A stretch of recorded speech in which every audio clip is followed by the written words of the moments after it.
بسم اللہ الرحمن الرحیم۔ السلام علیکم ملٹیٹیوڈ آف فیملی، دس از اے کے رانا۔ امید کرتے ہیں آپ سب خیریت سے ہوں گے۔ کیا امریکی شہری کو پاکستانی قانون سزا دے سکتا ہے؟ 30 اگست کو پیش کیے جانے والے چالان کی پوزیشن کیا ہے؟ اس کے ساتھ آج کی ویڈیو میں ہم آپ کو یہ بھی بتائیں گے کہ نور مقدم کیس میں 161 کی رپورٹ کیا کہتی ہے اور 164 کی رپورٹ بھی کیا کہتی ہے۔ لیکن آپ سے ریکویسٹ ہے کہ اس ویڈیو کو اینڈ تک دیکھیے گا، تبھی آپ ان تمام باتوں کو بہتر انداز میں انڈرسٹینڈ کر سکیں گے۔ اور ان ساتھیوں سے ریکویسٹ ہے جو چینل پر نئے آئے ہیں اور ابھی تک چینل کو سبسکرائب نہیں کیا، وہ کائنڈلی بیل آئیکن پہ کلک کر دیں اور چینل کو سبسکرائب کر دیں۔ اس کا فائدہ یہ ہوگا کہ آپ تک ہماری تمام ویڈیوز فوراً پہنچ جائیں گی اور آپ کو سرچ کرنے کی بالکل ضرورت محسوس نہیں ہوگی اور آپ ہر خبر سے باخبر رہیں گے۔ سب سے پہلے آپ کو امریکی ایمبیسی کا کردار بتا دیتے ہیں۔ جیسا کہ ہم نے آپ کو پچھلی ویڈیو میں بتایا تھا کہ امریکی ایمبیسی ایک بار پھر ایکٹیویٹ ہو گئی ہے ظاہر جعفر کو بچانے کے لیے۔ تو صورتحال کچھ اس طرح کی پیدا ہو چکی ہے کہ اتوار اور پیر کی درمیانی شب امریکی ایمبیسی کے نمائندے نے ظاہر جعفر درندے سے ٹیلی فونک رابطہ کیا۔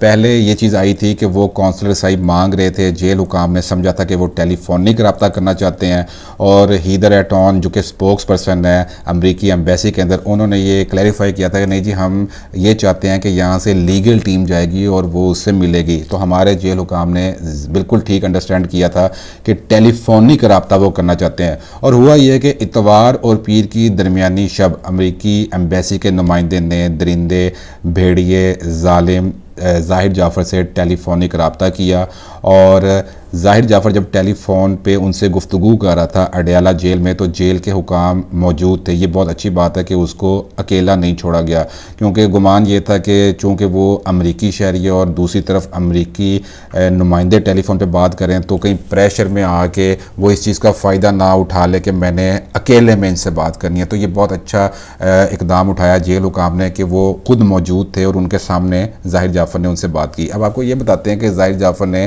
کیا بات چیت کی ہے۔ بات چیت تو وہ کم تھی، وہ رویا زیادہ ہے، اس نے چیخ و پکار زیادہ کی ہے، اور بنتی ہے اس کی چیخیں تو اس کی نکلنی بنتی تھی، اور بہت اچھا کہ چیخیں نکل رہی ہیں۔ اس نے کیا کہا جی؟ اس نے ان کے ساتھ یہی باتیں کی جو اس نے جیل حکام سے پہلے درخواست کی تھی کہ میری جو کلاس ہے، جو مجھے سی کلاس دی گئی ہے، اس کو امپروو کریں۔ جب اس نے جیل حکام سے اپنی کلاس کو امپروو کرنے کی ریکویسٹ کی تھی تو وہ درخواست مسترد کر دی گئی تھی کہ نہیں، تم جس حال میں ہو نا بالکل ٹھیک ہو، ادھر ہی بیٹھو۔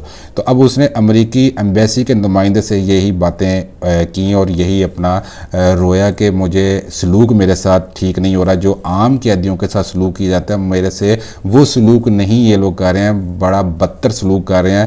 2 بندے انہوں نے میرے اوپر نگرانی کے لیے رکھے ہوئے ہیں، مجھے یہ دانت صاف کرنے کے لیے برش نہیں دے رہے ہیں، بہت زیادہ سختی کی جا رہی ہے، مجھے اپنا لیٹنے کے لیے کوئی سہولت نہیں ہے، زمین پہ میں لیٹتا ہوں، کھانا پینا میرا جو ہے وہ سٹیل کے برتن کے اندر ہے، تو یہ مجھے بڑی ذہنی اذیت ہو رہی ہے، میں امریکی شہری ہوں، میں یہ سلوک ڈیزرو نہیں کرتا۔ تو آپ لوگوں سے درخواست ہے کہ میرے ان مسائل کو حل کریں، اور میں یہاں کدھر پھنسا بیٹھا ہوں تو قانونی معاونت کریں، لیگلی مجھے ہیلپ آؤٹ کریں اور مجھے یہاں سے نکالیں۔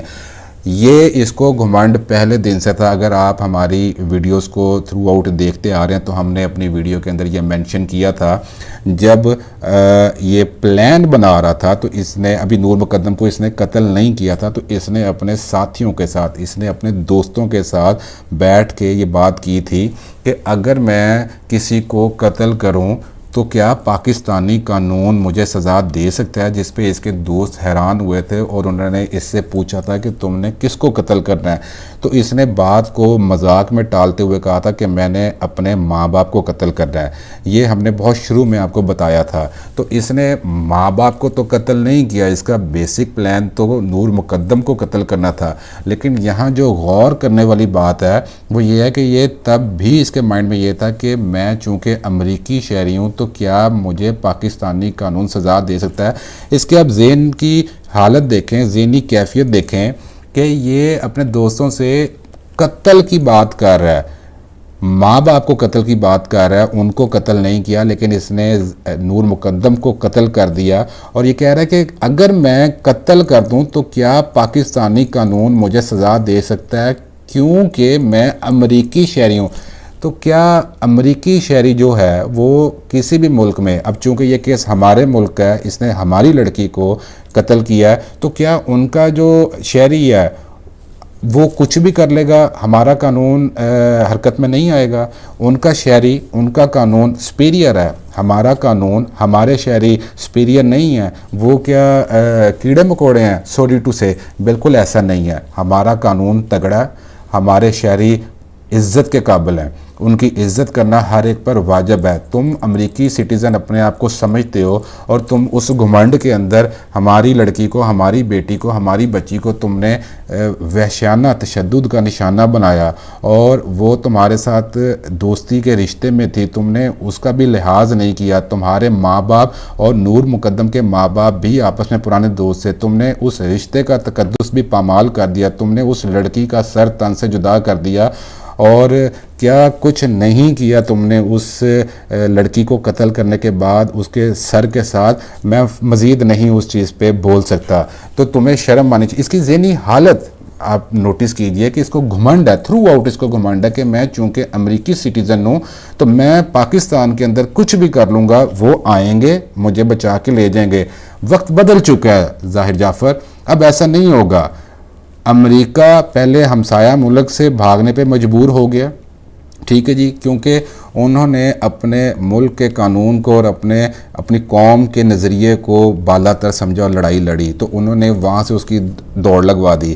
اب پاکستان نے ان کو پناہ دی ہے فار دا ٹائم بینگ کہ ٹھیک ہے جی ان کے بندے یہاں پہ رکیں گے اور پھر وہ یہاں سے نکلیں گے۔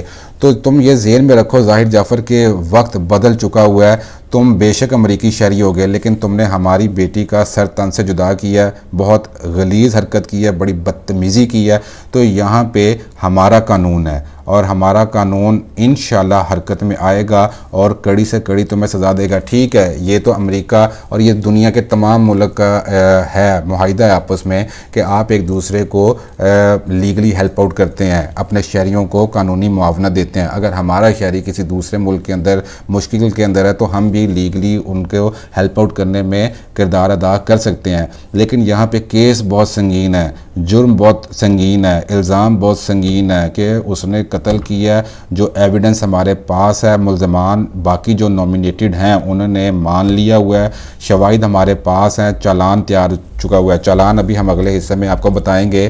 تو امریکہ بہادر ہو یا کوئی اور ملک ہو، انصاف نور مقدم کو اور اس کے گھر والوں کو ملے گا، اور اگر کوئی رکاوٹ بننے کی کوشش کرے گا تو ہم لوگ انشاءاللہ آواز اٹھاتے رہیں گے۔